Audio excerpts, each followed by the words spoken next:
We came upon a remarkable survival tale here in Moore, Oklahoma, where Sarah Patteson and her 2 children managed to ride out the tornado that completely devastated her neighborhood and her own home without even having a storm shelter.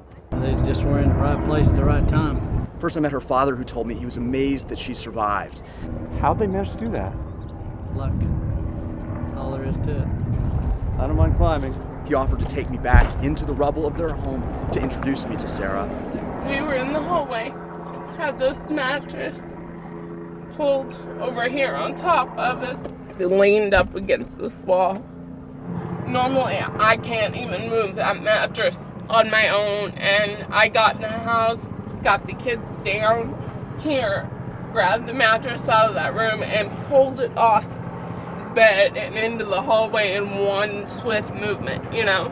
Under normal circumstances, I can't do it.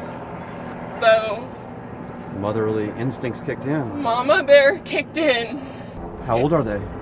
Noah's almost 8 and Luke's 9.5. Did you know that the tornado was coming this way? I texted the lady I babysit for. I said, please come home so I can go get my boys, because they went to school at Plaza Towers. Where 7 people died. Yeah. 7 kids died. How's he doing? So he's worried about his teachers and he's worried about his friends.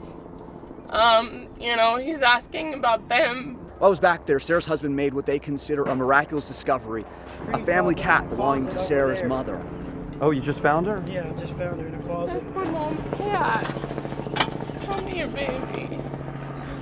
Oh, no, they have no idea that she's alive. Sarah's father called up her mother to let her know the good news. Yeah, she's fine. Not a scratch on her. We lost one of our dogs. I had him in my hands, and right before the tornado hit the house, he slipped out of my hands. I'm sorry. And we haven't been able to find him, so I can only assume the worst. How are you doing? I'm hanging in there. It's been rough, to say the least. I mean, I survived an F5 tornado. The Pattesons say they plan to rebuild their home right here. When we rebuild, that's the first thing that goes in, is the storm shelter. For the Wall Street Journal, I'm Jason Bellini.